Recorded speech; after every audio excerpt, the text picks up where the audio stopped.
अस्सलाम वालेकुम नाज़रीन, you watching upfront with Mona Alam. आज बानी पीटीआई के हवाले से और इमरान खान साहब पीटीआई को भी ओवरऑल बल्कि बड़ा एक और रिलीफ मिल गया, क्योंकि एफआईए में जो मुतनाज़िर ट्वीट के ऊपर तहकीकात चल रही थी उसको बाकायदा अदालत ने रोक दिया है। ये रिलीफ का सिलसिला जारी व सारी है और इसकी शुरुआत काफ़ी पहले से हुई है और एज वी स्पीक सिवाय इद्दत केस के और दूसरा कोई केस नहीं है जिसमें इमरान खान साहब जो हैं वो फ़िलहाल अंदर हैं जेल में। लेकिन इत्तलात के और ज़राए के मुताबिक मज़ीद ऐसे केसेस जो हैं वो तोल पकड़ रहे हैं, तैयारी पकड़ रहे हैं, ख्वाब वो 190 मिलियन पाउंड्स वाला केस हो या फिर दूसरा जो तोशा खाना के ऊपर फ्रेश लेवल ऑफ इंक्वायरीज हो रही हैं। नैब उसके ऊपर कहते हैं 60-70% तक अपना काम मुकम्मल कर चुका है और वो भी ट्रायल स्टेज में जाने वाला है। अगर वो ट्रायल स्टेज में चला जाता है तो ये एक फ्रेश कुछ मामलात हैं जिसके ऊपर बानी पीटीआई मजीद जेल के अंदर या पाबंद सलासल रह सकते हैं। इसके ऊपर बात होगी नाजरीन। दूसरा ये कि जस्टिस अतहर मिनल्ला जो कि बहुत बुलंदो बांग अपने इख्तिलाफी नोट्स देते हुए नजर आए, उन्होंने भी इख्तिलाफी नोट मजीद जारी किया और उन्होंने मजीद भी ये बात कही है अपने इख्तिलाफी नोट में कि उनको समझ नहीं आता कि क्यों मुल्क के सबसे बड़े जमात के जो लीडर हैं उनको लाइव नशरियात में नहीं दिखाया जा रहा। इसके ऊपर भी बात करेंगे नाजरीन। ये काफ़ी टेलिंग एक इख्तिलाफी नोट है, लेकिन साथ साथ उन्होंने कहा कि चाहे वो जुल्फ़िकार अली भुट्टो हों या नवाज शरीफ साहब हो या इमरान खान साहब हो, इनको आम कैदियों की फहरिस्त में तो गिना ही नहीं जा सकता, जिसकी वजह से अगर उनको नहीं दिखाया जा रहा और अगर ये रैशनल है उसका, तो उन्होंने अपने इख्तिलाफी नोट में इस रैशनल के ऊपर इख्तिलाफ उठाया है। इसके ऊपर बात करेंगे नाजरीन। और क्या जो तौहीन अदालत की तलवार लटक रही है फैसल वाडा साहब पर और मुस्तफ़ा कमाल साहब पर, आज काफ़ी आड़े हाथों चीफ जस्टिस ऑफ पाकिस्तान ने इस बात पे भी उन्होंने बहुत बरहमी का इजहार किया कि चैनल्स ने क्यों नशरियात दिखाई इन दोनों के हवाले से, जब ये लोग तौहीन अदालत वाली वो जो प्रेस टॉक्स थी वो कर रही थी। बहरहाल नाजरीन, इस पूरे मामले पे और इन दो मामलात पे जो अभी तक हमारे पास डिटेल्स हैं वो कुछ देखते चलिएगा जो हमने जॉट डाउन की हैं। बानी पीटीआई के अकाउंट से मुताबिक का केस में रऊफ़ हसन और बैरिस्टर गौहर के जो बयान हैं वो कलमबंद हो गए। एक तो एफआईए ने जो है जब ये आगे बढ़ाई हैं इन्वेस्टिगेशंस तो उन्होंने बयान तो दोनों के कलमबंद कर लिए हैं। एफआईए साइबर क्राइम ने रऊफ़ हसन से 4 घंटे तक तफ्तीश की, जबकि बैरिस्टर गौहर से 2 घंटे तक सवालात पूछे थे।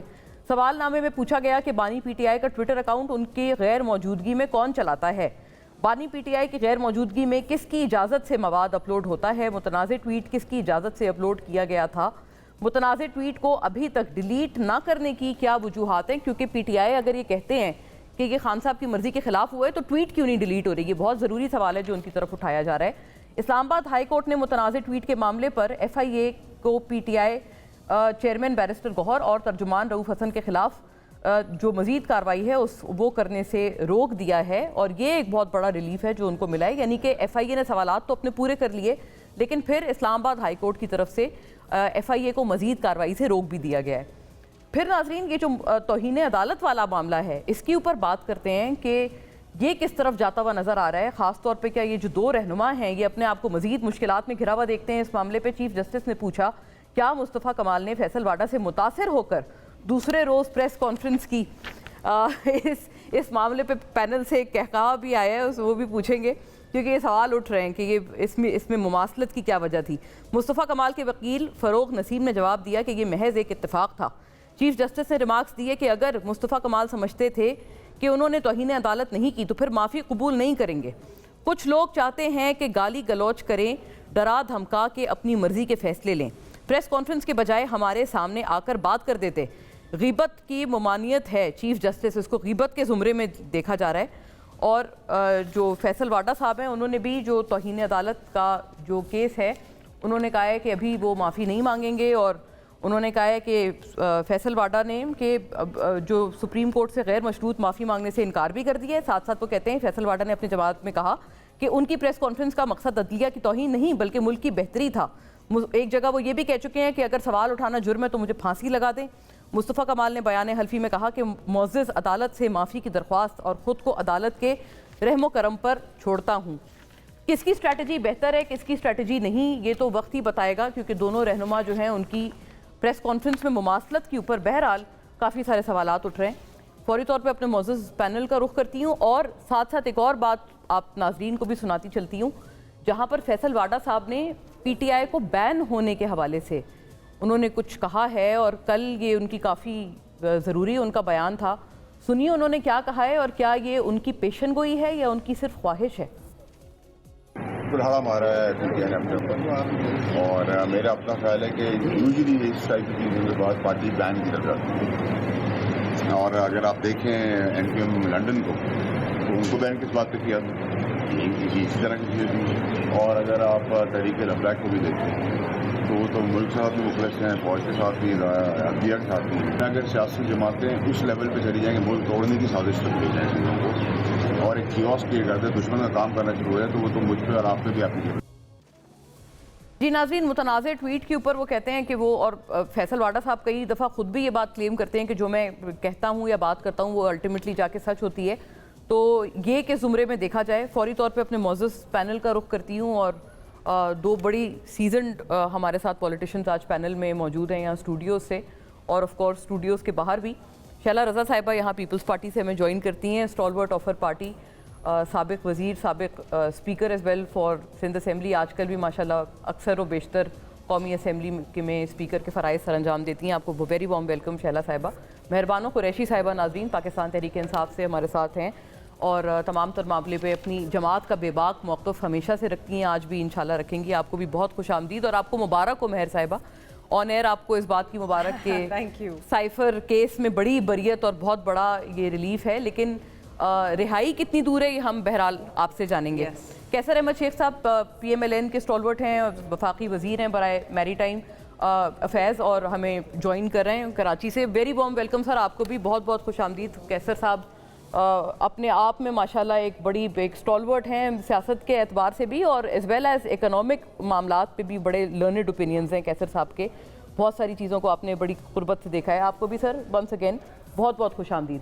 बात का आगाज़ मैं आपसे करती हूँ शैला साहिबा, आपको क्या लगता है कि ये जो मुमासलत की बात अब की जा रही है, जिसके ऊपर आपने उस वक्त भी आपने एक रिएक्ट किया कि मुस्तफ़ा कमाल साहब और फैसल वाडा साहब की जो प्रेस कॉन्फ्रेंस है, अदलिया ये पूछ रहे हैं कि ये इतनी सिमिलर कैसे थी और कि किसने किसको मुतासर किया। अब देखिए जवाब तो वो दोनों खुद देंगे, ठीक है, लेकिन यहाँ पे पैनल में इस वक्त 3 ख़वातीन भी हैं और कैसर अहमद शेख साहब जो हैं वो, उनसे मेरी जितनी इंटरेक्शन है उसके हिसाब से मैं ये समझती हूँ कि ख़वातीन बहुत अच्छी तरह ये बात समझती हैं कि उनको अपनी बात कहनी भी है और किस दायरे में कहनी है और उनकी बात को सामने वाला किस तरह ले।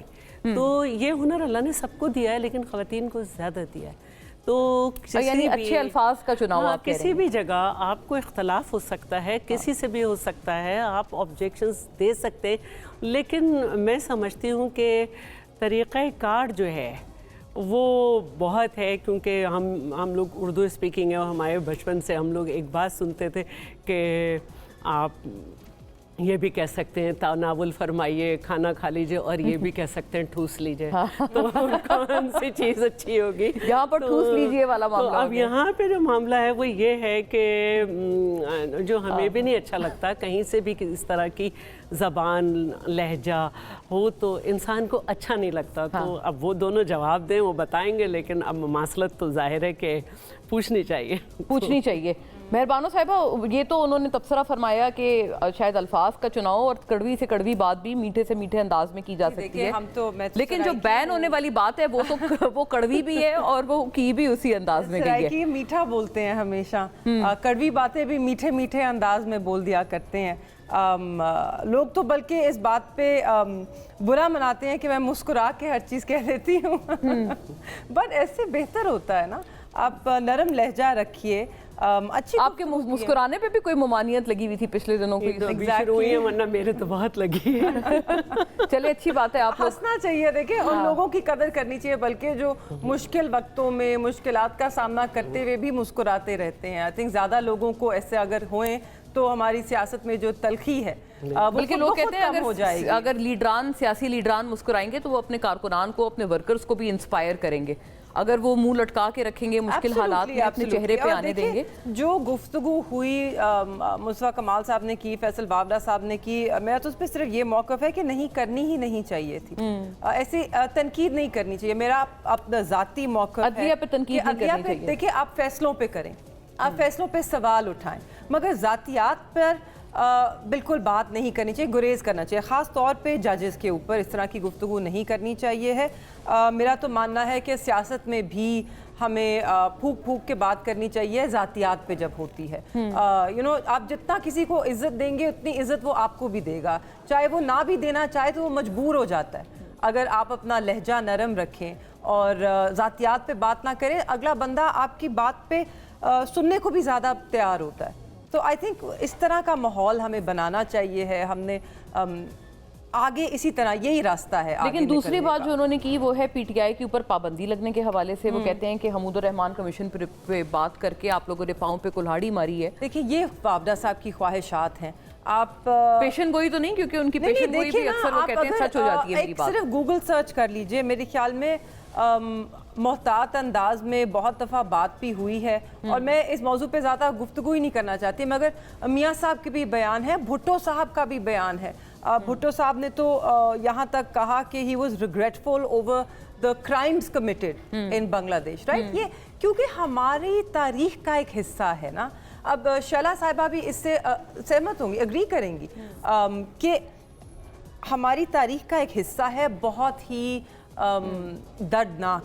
इससे हम आंखें नहीं चुरा सकते, ठीक। इसको तस्लीम करते हुए, इससे सीखते हुए हमें आगे बढ़ना है। Very fair. सिर्फ मैं भी एक बात कहना चाहती हूँ। देखें, अगर आप सियासत को उठा के देखें तो आपको मुख्तलिफ पार्टी के लीडर्स समेत कारकुन भी फिर वही करेगा, पर्सनल अटैक्स में नज़र आएंगे। और जब से आइडियोलॉजी बेस्ड सियासत का ख़ात्मा हुआ है तो उसमें कैरेक्टर एसेसिनेशन आ गई है।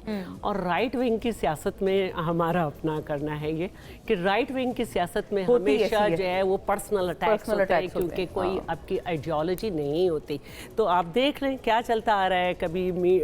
कभी आप अदालत को देख लें उठा के पूरा, किस किस की क्या तारीख है, किस किस की क्या तारीख है, क्या है। तो मैं यही कहूँगी कि ना, अगर आप अपनी एक आइडियोलॉजी रखते हैं तो फिर आपकी बात यहाँ आपको ज़ातियात पे उतरना नहीं चाहिए और ना आपको नौबत आती है। भुट्टो बारेट लॉ थे, पता था मुकदमा कैसे चल रहा है। माय लॉर्ड कहते हुए सूली पे जो है कबूल कर ली, ये नहीं कहा अटैक करो, ये नहीं कहा।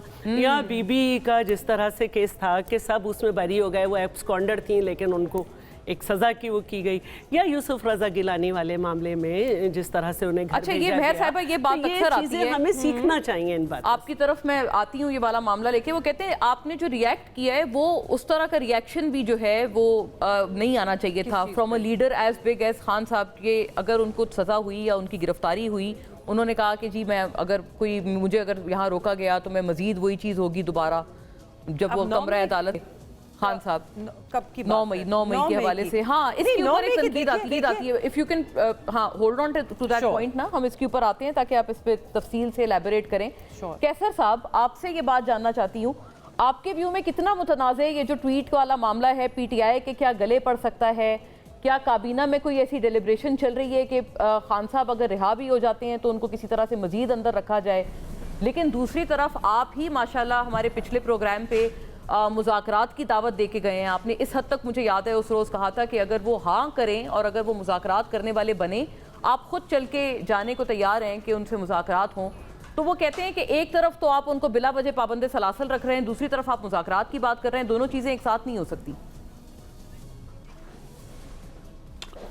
बिस्मिल्लाह रहमान रहीम। मोना, आपने बड़ी अच्छी बात की। देखिए, मुज़ाकरात के बगैर तो दुनिया में कोई मसला भी हल नहीं हो सकता। यानी कि इंडिया और पाकिस्तान की 65 में भी वार हुई और 1971 में भी वार हुई। उस वार के बाद जो दो दुश्मन ममालिक में हुई, उसके बाद भी मुज़ाकरात हुए। तो ये तो हम हमारे मुल्क के और हमारे कोलीग हैं, हमारे ही मुल्क से मुख्तलिफ पार्टियां इलेक्ट हुई हैं, अवाम ने इलेक्ट किया है, इसलिए इसमें तो कोई दो राय नहीं है कि वो तो होना ही पड़ेंगे। और मुज़ाकरात भी जो है ना वो पॉलिटिकल पार्टीज में होते हैं और बग़ैर कंडीशन के होते हैं। अगर शर्तें ही पहले आयद कर दी जाएँ तो फिर मुज़ाकरात क्या होंगे, उसका रिज़ल्ट क्या निकलेगा? फिर तो पहले ही तय हो गया, फिर मुज़ाकरात तो ज़रूरत नहीं रह गई। तो और देखिए जो उन्होंने ट्वीट भी की उसमें बाकी मामलात को अपनी जगह पर रखते हुए हुआ क्यों, ईस्ट पाकिस्तान का डिबैकल क्या हुआ, वजह क्या है कि दो पॉलिटिकल पार्टियां आपस में मुज़ाकरात नहीं किया उन्होंने, यानी अवामी लीग और पीपल पार्टी दो बड़ी पार्टियां थीं, उस वक्त भी उनको मुज़ाकरात करने चाहिए थे। अगर इसी जी मुज़ाकरात के बगैर देखिए ना वो ये हमने इतना बड़ा सानिया से हम साने से गुजरे हैं, तो अब अभी जो आपने कहा हम तो पहले दिन से इनको दावत दे रहे हैं। ये तो देखिए ना गवर्नमेंट का होता है कि इनिशिएटिव ले, लेकिन जब हम गवर्नमेंट नहीं थे, हम अपोजिशन में बैठे थे और गवर्नमेंट में पीटीआई की हुकूमत थी, तो हम तो उनसे भी कहते रहे कि आइए बैठिए, चार्टर ऑफ इकानमी करें, हमसे मुज़ाकरात करें, जो मुश्किलात हैं उसको मिलजुल के हम हल करें। और जब मैं चेयरमैन रहा हूँ स्टैंडिंग कमेटी फाइनेंस का, तो आपको याद होगा कि मैंने हर जगह इनको कहा कि एजेंडा पे जो आप कहें मैं एजेंडा पे रख देता हूँ। चेयरमैन ने एजेंडा फिक्स करना होता है, आके मुज़ाकरात करें। और अब भी वही बात है, देखिए गलतियाँ हो सकती हैं, कोई किसी की गलती हो सकती है जो मामलात है, लेकिन इतना बड़ा हमारा मुल्क है 25 करोड़ लोगों का, ये संभलेगा तब भी जब कि हम कोई ना कोई बैठ के आपस में बातचीत करेंगे। हो सकता है एक मीटिंग में ना हो, दूसरी मीटिंग थी। ये कहना कि एक तरफ तो वो कह रहे हैं जी कि इस्टेब्लिशमेंट के बगैर हम मुज़ाकरात ही नहीं करेंगे, दूसरी तरफ वो जमहूरी पार्टी का भी दावा करते हैं।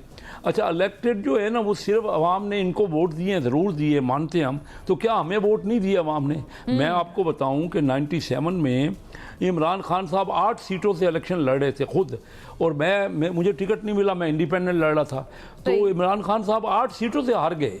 और मेरे वोट जो उस वक्त मुस्लिम लीग और पीपल पार्टी दोनों पार्टियों को टोटल से ज़्यादा थे, तो हम भी इलेक्टेड हैं, ये भी इलेक्टेड है। मैं 32 साल से कैसर साहब ये बात यहीं पर तो प्रॉब्लम वो लोग ले आते हैं। वो कहते हैं कि जो जहां पर वो लोग इलेक्टेड नहीं हैं, वो कहते हैं वहां पर तो फॉर्म 47 वाले जीते हुए हैं। यही तो प्रॉब्लम वो लोग कह रहे हैं। ये इस नुक्ते नजर पे सर रुकिएगा, मुझे ब्रेक का कहा जा रहा है, वापस आती हूँ, फिर आप तफसीली इसके ऊपर बात करें, and of course the ladies as well. Stay with अस।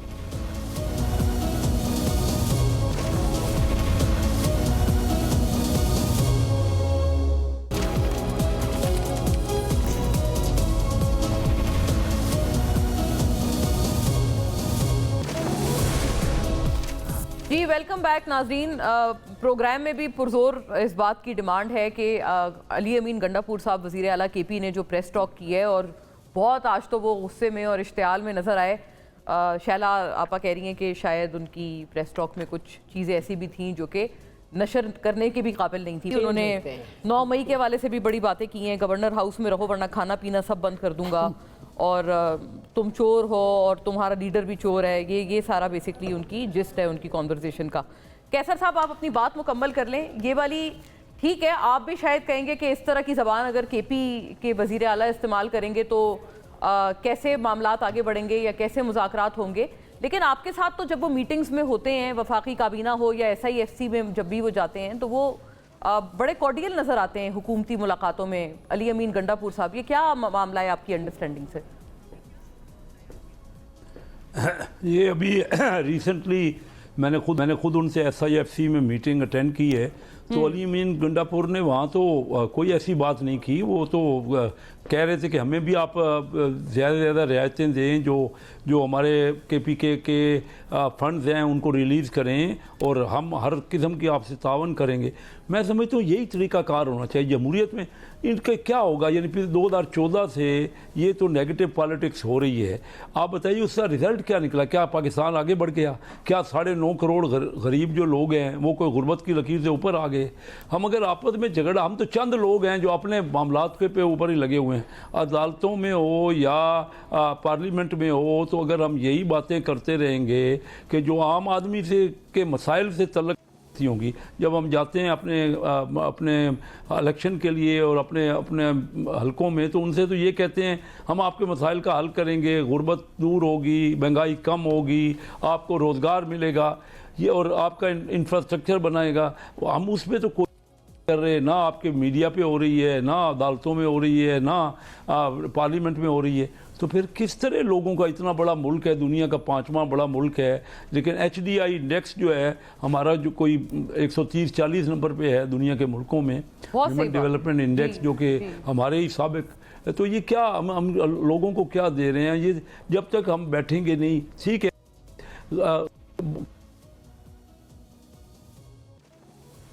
ये जिम्मेदारी क्या हुकूमत की है? मैं कैसर साहब को सुन नहीं पा रही हूँ, लेकिन कैसर साहब ये इसका जवाब आप फरमाइएगा कि ये जिम्मेदारी क्या हुकूमत की नहीं है, जो आप तमाम चीज़ें आइडेंटिफाई करके बता रहे हैं कि ये प्रॉब्लम्स हैं और यहाँ हमें अपनी दुरुस्तगी करने की ज़रूरत है, तो बतौर हुकूमत इनिशिएटिव तो आपने लेना है, जैसे आप पहले कहते थे कि PTI ने इनिशिएटिव लेना है। कह रहा हूँ नहीं, हम तो उस वक्त भी इनिशिएटिव अपोजिशन में बैठ के भी ले रहे थे। मैं तो आपको मिसाल दे रहा हूँ, रिकॉर्ड की तकरीरें हैं मियाँ शहबाज शरीफ साहब की, बिलावल भुट्टो जरदारी साहब की और हमारी सब की, वहाँ तकारीर हैं जब हम अपोजिशन में थे। हम कब हमने कहते हैं, हम तो हर वक्त इनिशिएटिव लेने को तैयार हैं। लेकिन सर अभी आप गवर्नमेंट में हैं, तो ये तैयार ही नहीं है किसी के साथ। अगर केसेस पे केसेस बनेंगे और वो कहेंगे कि हमें जबरदस्ती पाबंदे सलासल रखा जा रहा है, पहले आप भी तो यही कहते थे कि हमें नैब में आपने पूरी पार्टी को अंदर कर दिया है और आप मुज़ाकरात करना चाहते हैं, पहले आप ये बात करते थे, तो वो भी तो अब यही सेम डिट्टो यही बात कर रहे हैं। नहीं, बात चेक करें, राइट है, वो हमारे अपने कोलीग हैं। बात ये है कि केसेस के उनके फैसले भी तो उनके हक में हो रहे हैं ना। केसेस तो हमारी जुडिशरी अदालतें खुली हैं और जो सही फैसला होगा वो हो रहा है। अभी ये क्या हुआ, साइफर केस में जो फैसला हुआ, ये तो उनके हक में आया ना। तो बात ये नहीं है, जब किसी को बिलीव तो, किसी पे कोई कॉन्फिडेंस तो करें ना। वो पार्लियामेंट को मानते हैं, ना वो इलेक्शन कमीशन को मानते हैं, ना वो अदलिया को मानते हैं। जो फैसला उनके खिलाफ आ जाए वो गलत है, इस तरह नहीं चलेगा।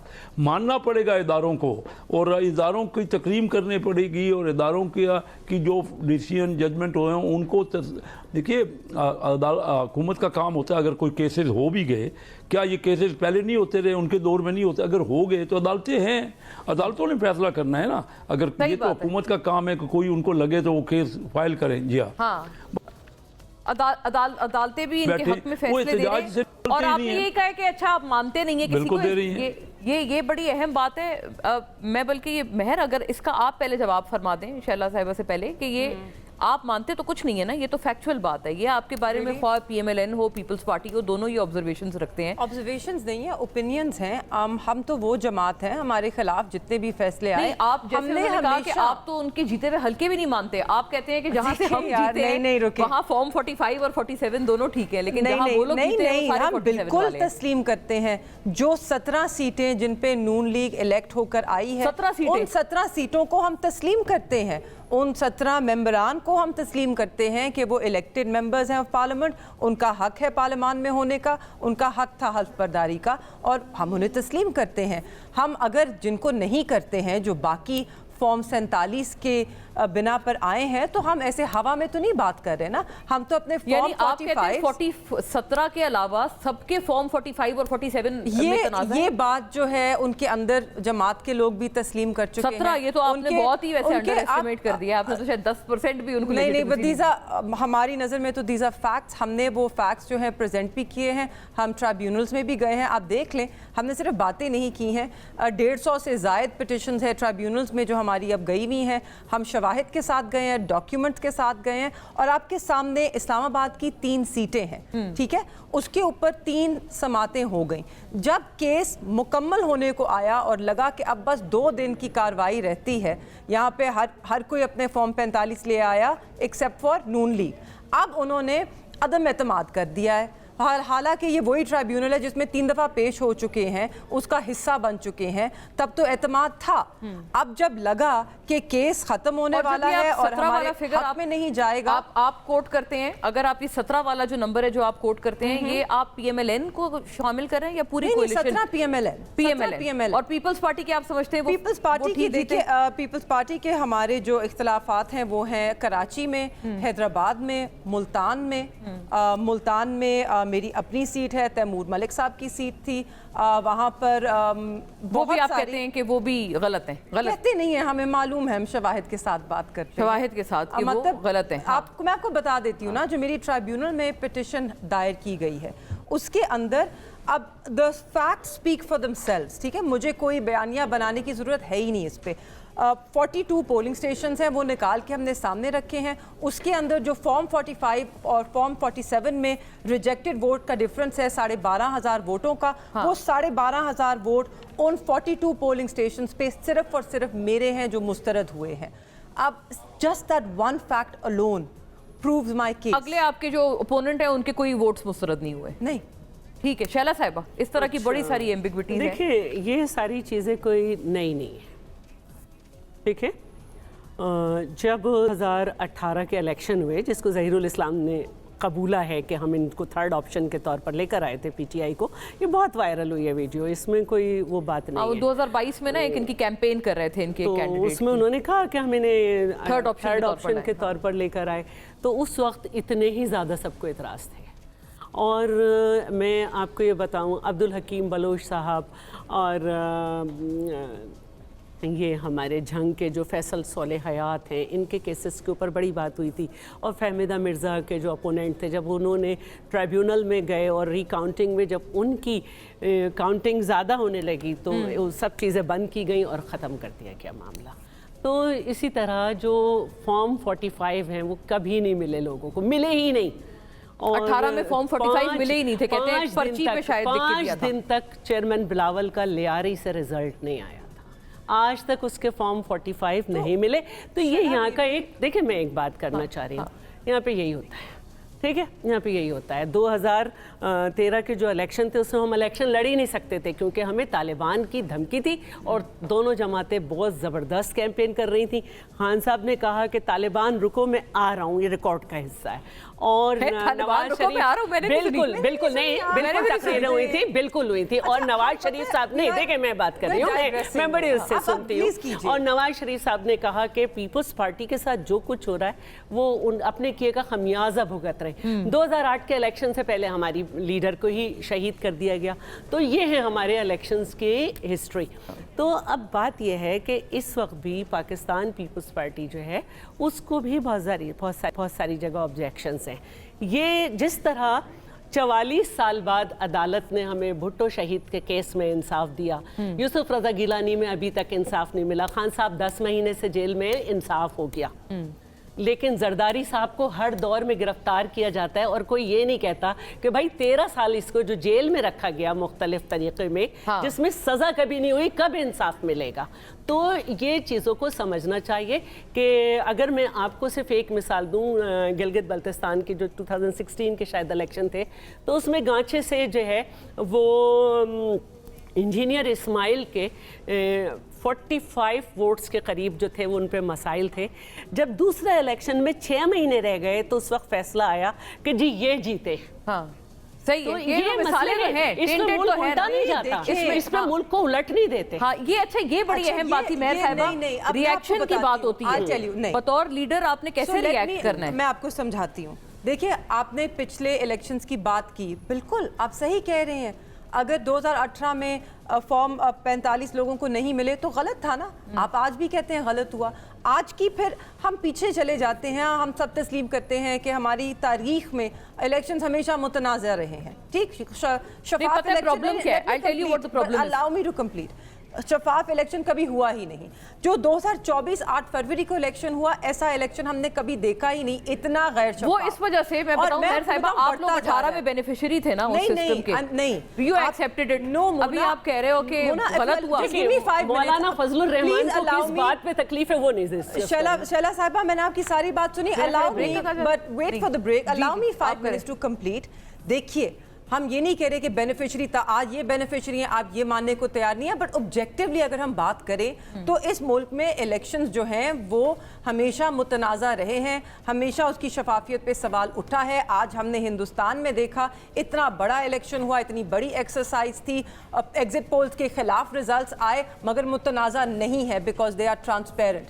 अब इसमें बात ये बड़ी अहम बात आपने की है, कल से मवाजना हो रहा है। ऑब्जेक्टिवली अगर आप देखें तो आप किसी फॉरगेट मैं किस जमात से हूँ, सिर्फ ऑब्जेक्टिवली देखें कोई इलेक्शन शफाफ नहीं हुआ। आज हम ये कहते हैं हम आगे बढ़े, बेनिफिशियरी कबूल कर लेता है, that is the problem. Obviously आज ये अगर कहते हैं कि हमने मुल्क को उलट दिया इस बात पे, इसलिए क्योंकि अगर आज जो इलेक्शन 2024 में हो गया, अगर आज इस पे we don't put a full stop तो वोट अपनी अहमियत ही खो बैठेगा। बेमायने कर दिया है आपने जमहूरियत को, आपने जब वो कहते हैं ना आपने मुल्क उलट दिया, उस वक्त इलेक्शन नहीं हुआ था, उस वक्त 9 मई वाले रोज तो गिरफ्तारी हुई थी। वो कहते हैं ये बिल्कुल एक out of proportion disproportionate reaction था जो पीटीआई से आया। उस पे डिस्प्रोपोर्शनेट रिएक्शन पीटीआई से आया, पीटीआई का रिएक्शन था, और इसलिए हम कहते हैं कि उसके ऊपर आप इंक्वायरी कीजिए कि किसने तोड़ फोड़ की और जलाओ घेराव किया। ठीक है, मैं एक बात ऐड करना चाहती हूँ। ब्रेक का कहा जा रहा है। चेयरमैन बिलावल ने floor of the house national assembly में कहा है कि हर इलेक्शन मुतनाज़ था। आइए बैठ के असेंबली से निकालते हैं इसका जो है तरीका, और ये निकालना पड़ेगा, ये निकालना पड़ेगा इसलिए कि जहां केपी में आप की हुकूमत है वहां मौलाना साहब को पीपल्स पार्टी से शिकायत नहीं है, नून लीग से शिकायत नहीं है, आपसे शिकायत है, वहां पे शफाफ नहीं हुआ। अच्छा, ये वैसे आइडिया बुरा नहीं है कि जिसको जिससे एतराज है वो अगर सारे इलेक्शंस का जो है वो पार्लियामान निकाले। The supreme most parliament is that forum जो अभी एक ऑर्डिनेंस लेके आई है कि जिसमें पार्लियामेंट नहीं लेके आई, वो तो पार्लियामेंट तो लाई नहीं। Yes, I'll get to that ordinance also. Stay with us नाज़रीन। और पीटीआई को जलसे की इजाजत जहां मिलती है वहां नहीं कर रहे, और जहां नहीं मिल रही वहां जरूर कह रहे हैं कि हमें इजाजत दें। जैसे कराची में अभी इनको इजाजत रिफ्यूज हुई है जलसा करने की। After a break.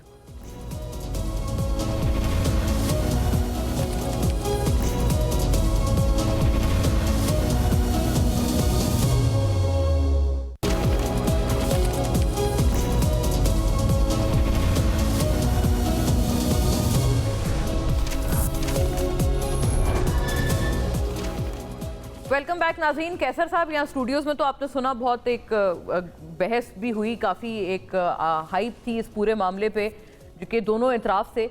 ये बताइएगा कि ये जलसे की इजाज़त पीटीआई को, फिर वो कहते हैं ना हमें जलसे की इजाज़त दे रहे हैं ना कुछ और है, और अभी वो जो पीटीआई का जो अभी स्टेटस है बानी पीटीआई का, वो ये कहते हैं कि उनको सिर्फ एक केस में अंदर रखा हुआ है और वो है इद्दत वाला केस। उसके अलावा तमाम केसेस पे उनको रिलीफ मिल चुका है। और आप जानते हैं कि बिलावल साहब तो इलेक्शन से पहले बाकायदा मजम्मत कर चुके हैं कि ये हमारे माशरे में किस किस तरह के केसेस बनाए जा रहे हैं सियासी लोगों को कैद करने के लिए। जी मोना, आपने सही कहा था कि ना जब उनको सब केसों से खुद कह रहे हैं कि उनको जो है वो रिलीफ मिल चुकी है, तो जो एक केस है उसमें भी वो अपीयर हो रहे हैं, तो इसमें देखिए ना अदालतों ने रिलीफ दी है ना, अदालत के है जो ये करते अपने फैसला दे रही हैं, बिल्कुल आज़ाद हैं और फैसला दे रही हैं, तो इसमें हुकूमत क्या कर सकती है? हुकूमत का क्या कसूर है? आप बता दें। ये हर इल्ज़ाम तो हमारे ऊपर लगा देते हैं, और जब कोई किसी के खिलाफ फैसला होता है, जो हुकूमत होती है, हुकूमत का इसमें रोल क्या है? तो लेकिन सर जैसे मैं अर्ज अगर करूं, या तो आप वो कहते हैं नैब का भी आपने रिमांड का टाइम बढ़ा दिया है ना, कि नैब इन्वेस्टिगेशन पहले आपने 14 रोज की, नैब अमेंडमेंट्स में फिर आपने 40 रोज कर दी, तो हुकूमत कर तो रही है जो कुछ कर सकती है कि वो जेल में ही रहें बावजूद इसके कि उनको अदालतें अगर जमानत देती रहें। ऑर्डिनेंस आया है जिसकी अभी मेहर साहिबा भी बात करेंगी। जी, उसका उनका बिल्कुल वैलिड पॉइंट है। ये असेंबली में इनकी डिबेट होनी चाहिए। ये क्यों इस असेंबली में तो ये शोर शराबा ही करते हैं, ये इन पॉइंटों पे तो डिस्कस नहीं करते। जब ये पॉइंट हाईलाइट होंगे तो ज़्यादा से ज़्यादा लोगों को पता लगेगा इनका पॉइंट ऑफ व्यू। तो पार्लियामेंट किस चीज़ के लिए होती है? जिनके इलेक्शन हुए हैं ये तो या मीडिया पे बात कर रहे हैं और या फिर कहते हैं कि अदालतें इनके केसेस सुन रही हैं। एक केस रह गया है, वो केस भी जल्द उसका फैसला हो जाएगा। और फिर अगर कोई इनके अपने दौर में क्या था आप बताइए ना, नैब का इनके अपने दौर में क्या था? ठीक है, अगर हमने टाइम बढ़ाया है उसका, तो ये उस बात को डिबेट करें, उस बात को लेके एहतजाज वहाँ करें असेंबलियों में, और हो सकता है लोग उनको सपोर्ट करें इस बात पे। तो डिले होता जा रहा है सेशन, आउट ऑफ सेशन है ना असेंबली सर। अभी तो सेशन बजट का 2-3 दिन में होने वाला है ना जी, होने वाला है नहीं, बजट सेशन होने वाला है और पूरा जून एंड तक रहेगा। सेशन जो है ना, देखिए बात है, हम सब ने पहले जो बात हुई ना अच्छी हुई कि कोई भी इलेक्शन ऐसा नहीं है कि जो मुतनाज़ ना हो। और आज इंडिया में इलेक्शन हुए, इंडिया में जितने भी इलेक्शन हुए हैं, बाकी देखिए हार जीत होती है, उनके यहाँ तो नहीं कोई तनाज़ा होता। ऐसे नहीं होता हम जी, बैठ के ये फैसला कहाँ होगा, ये फैसला क्या टेलीविज़न पे हो जाएगा कि किस तरह इलेक्शन फेयर हों? ये भी हम सब ने मिल के करना है, सबके मफाद में। कभी इनके फेवर में हो रहा है, कभी यानी कहा जा रहा है कि वो पीटीआई गलत तरीके से जीत गई, कभी ये कहा जा रहा है नहीं जी मुस्लिम लीग और पीपल पार्टी वाले जीत गए। तो ये हम सब जब तक मिलेंगे नहीं, इतने बड़े मुल्क इंडिया में उनकी अपोजिशन भी है, वो आपस में कर लेते हैं फैसला, हम कर क्या रहे ये हैं? बहुत सही बात है, बिल्कुल हमारे पड़ोस की मिसाल है जी सर। बट कैसर साहब, ये बैन करने की भी तो बातें हम सुन रहे हैं कि पीटीआई बैन हो जाए, और ये फैसल वाडा साहब ने भी कहा। एक पॉइंट पे राना सनाउल्लाह साहब का भी बयान था कि ऐसा डिस्कशन काबीना में भी हुआ है। आप इस बात के हामी हैं कि ये बैन हो जानी चाहिए पार्टी? नहीं, ऐसी कोई डिस्कशन काबीना में नहीं हुई। मैं कैटेगोरिकली इस बात को तरजीह करता हूँ। पीटीआई के बैन होने की कोई बात नहीं हुई। ये असल में गलत किस्म की र्यूमर्स हो जाती है ना। मैं खुद कैबिनेट का हिस्सा हूँ और मैं आपको ये बड़ी अहम बात है, आप बतौर वफाकी वज़ीर अगर तरदीद कर रहे हैं इस बात पे जी बिल्कुल, कोई किसी किस्म की कभी कोई बहस हुई नहीं इस पे कि पीटीआई क्यों बैन कर दे। अगर कोई बात होगी तो फिर तो काबीना में होती तो मैं आपको बताता कि ये बात हुई है। हम जो है ना, हमें चाहिए कि हम आपस में मिलजुल के, ये बड़ा आसानी से वैसे बड़ी बात है, कम्युनिकेशन नहीं है ना, इस वजह से मिसअंडरस्टैंडिंग्स भी हैं। और हमूदुर रहमान कमीशन पे भी आप समझते हैं कि इनको आड़े हाथों नहीं लेना चाहिए? वो कहते हैं हमने तो तारीख में जो वाक़या है उसका जिक्र किया है, उसमें इतनी बड़ी कौन सी क़यामत आ गई? नहीं तो 1971 का वाक़या है, उसका जिक्र आज 53 साल बाद कर रहे हैं, तो ये कोई मौका तो नहीं था ना। और हमारी अभी दोस्ती है, देखिए बांग्लादेश के साथ हमारी एक तल्लक़ात हैं, दोस्ती है। ये वाक़या करके तो हम अपने उस दोस्त मुल्क से भी अपने तल्लक़ात ख़राब कर रहे हैं। इसका कोई अभी इसका कोई इस वक्त मौका नहीं है। हाँ। हमें खुद को, अपने आप को समझना है ना। हम अपने ममालिक के साथ क्या तल्लक़ात, जब हम ये जिक्र करेंगे तो बांग्लादेश के लोगों पे क्या इसका इम्पैक्ट होगा। पहले हम तमाम ममालिक से, तो ये हमें ख्याल करना चाहिए।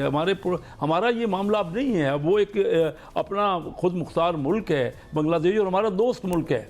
हम उनसे तो उस वक़्त भी हुआ यही कि पॉलिटिकल पार्टी इंडिया में क्यों नहीं ऐसे वाक़यात हो रहे, उनके आपस में बैठ रहे ना। इख्तलाफ तो है, वो एक दूसरे के ख़िलाफ़ नज़रियाती इख्तलाफ करते हैं, पॉलिसीज़ में इख्तलाफ करते हैं, लेकिन इस किस्म के इख्तलाफ नहीं करते कि रुठ जाएँ, कट्टी हो गई, हम बात ही नहीं करेंगे, हम किसी के साथ बैठेंगे ही नहीं।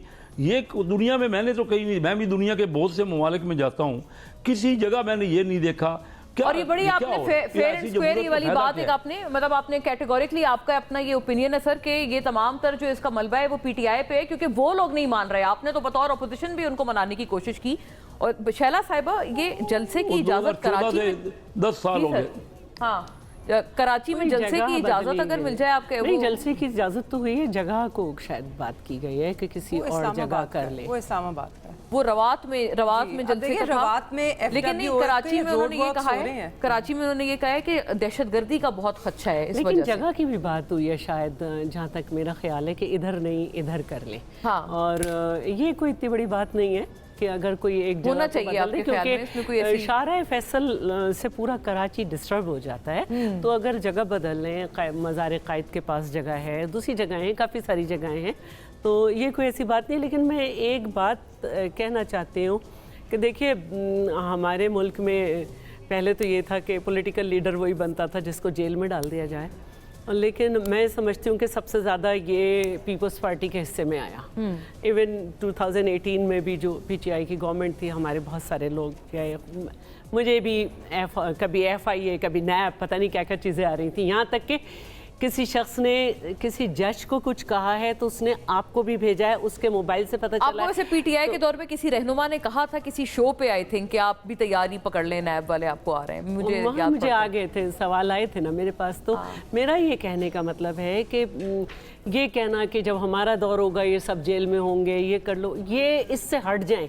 पॉलिटिकल लीडर हैं, जब जरदारी साहब को अरेस्ट किया गया तो सबसे पहले उन्होंने अपना पासपोर्ट भी सबमिट कराया कि मैं कहीं नहीं जा रहा, लेकिन उनका मुकदमा सिंध में नहीं चल सकता था। आप ये देखें, वो बीमार थे और वो यहाँ आते थे।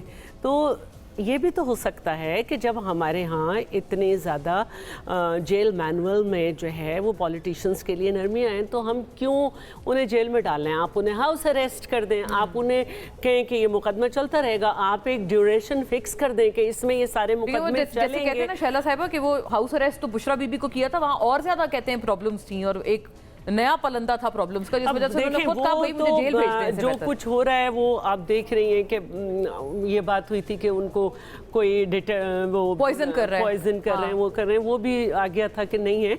लेकिन जब इंसान अरेस्ट होता है ना, जब इंसान अरेस्ट होता है तो जिस एज में हमारे यहाँ पॉलिटिशियंस मोस्टली अरेस्ट होते हैं उसमें उनको ऑलरेडी बीमारियां होती हैं, लेकिन पीटीआई दौर में नहीं मतलब 60 प्लस तो है ना, पीटीआई दौर अच्छा चले 55 प्लस तो है ना। औरत की उम्र कितनी होती है पाकिस्तान में? पाकिस्तान में औरत की उम्र कितनी है? पाकिस्तान में ख़वातीन की उम्र कितनी है? 55, मर्दों की उससे कम है। तो मेरा ये कहना है कि इंसान में बहुत सारी बीमारियां होती हैं, लेकिन जब वो असीरी में जाता है ये आपको 20 प्लस थी जब मैं जेल में गई हूँ, लेकिन मुझे नहीं मालूम था कि मेरा 5th वर्टिब्रा जो है वो बाय बर्थ जो है वो लेफ्ट साइड है और वो तकलीफ देगा जमीन पे लेट के। और I just want to say कि देखिए मगर पाकिस्तान तहरीक इंसाफ वो जमात है कि जिसके जो लीडरान है उनकी तबीयत ख़राब भी होती है तो उनको घंटे के लिए सिर्फ मुंतकिल किया जाता है, जैसे कि डॉक्टर यास्मीन, और फिर वापस मुंतकिल कर दिया जाता है जेल में। उनको हॉस्पिटल में एक फ्लोर नहीं दिया जा रहा और उसको सब जेल नहीं डिक्लेयर किया जा रहा। ये सहूलियात बाकी जमात के लीडर्स को मिली हैं। वो जो कहते हैं बैरिक्स पता नहीं बना दिए 11-12 साल के मंसूबे बनाओगे तो कुछ तो करना पड़ेगा। माशाल्लाह खान साहब को ये बड़ा जो है वो जगह दी है खान साहब को 40 लाख का। वाइंड अप का टाइम है, लेकिन नई जो मौजूआत है वो हमारे साथ शुरू हो रहे हैं। थैंक यू फॉर वॉचिंग नाज़रीन, थैंक यू टू एवरीबडी। अल्लाह हाफ़िज़।